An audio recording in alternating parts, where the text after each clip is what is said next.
Hai semuanya, perkenalkan nama saya Wildatun Alifiana Putri dengan NIM 203310065.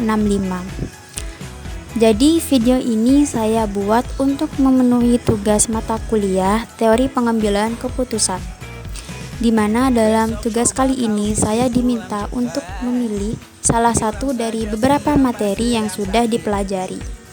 Dan saya tertarik untuk memilih topik tentang teori pengambilan keputusan, karena menurut saya teori ini tuh kayak paling sering terjadi di kehidupan kita sehari-hari.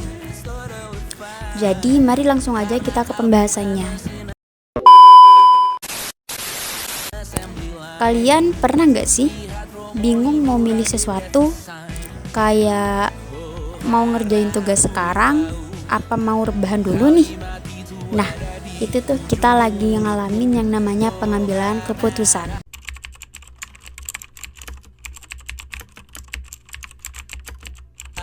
Jadi, keputusan itu pada dasarnya adalah proses memilih dari beberapa alternatif untuk menyelesaikan satu masalah. Nah, menurut para ahli, definisinya bisa beda-beda nih.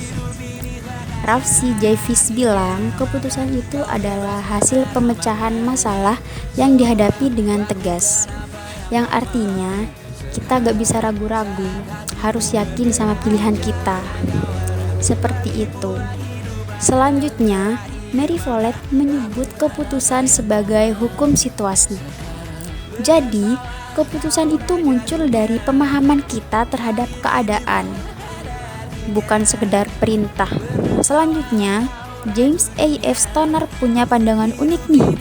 Dia bilang keputusan itu adalah memilih dari alternatif yang ada untuk mencapai tujuan. Jadi kalau kita gak tahu tujuan kita bakal bingung sendiri buat mutusin sesuatu.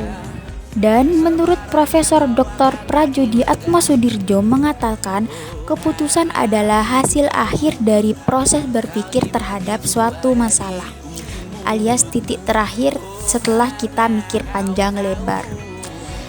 Dari semua pendapat itu kita bisa simpulin bahwa keputusan adalah langkah sadar buat pilih solusi terbaik.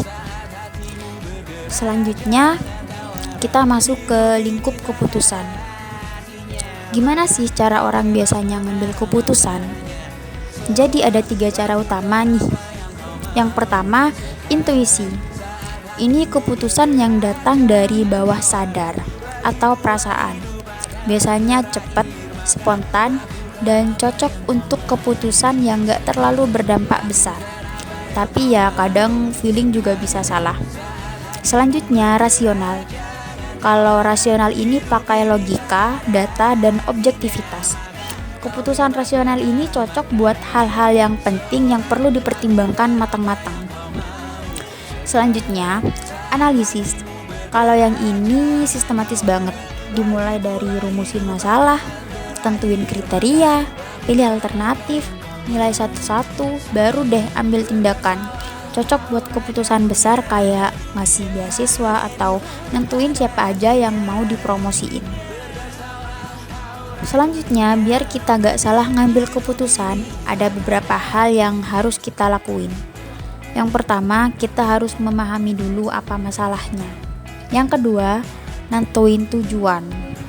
Terus kita menyiapkan alternatif. Selanjutnya, bandingin kelebihan dan kekurangannya. Baru deh kita pilih yang paling sesuai sama nilai dan situasi kita. Karena setiap pilihan kita hari ini bisa ngubah masa depan kita. So, think smart, decide better. Tinggalkan jejak keputusan yang gak bikin kita nyesel di masa depan ya. Sekian yang dapat saya sampaikan, kurang lebihnya mohon maaf.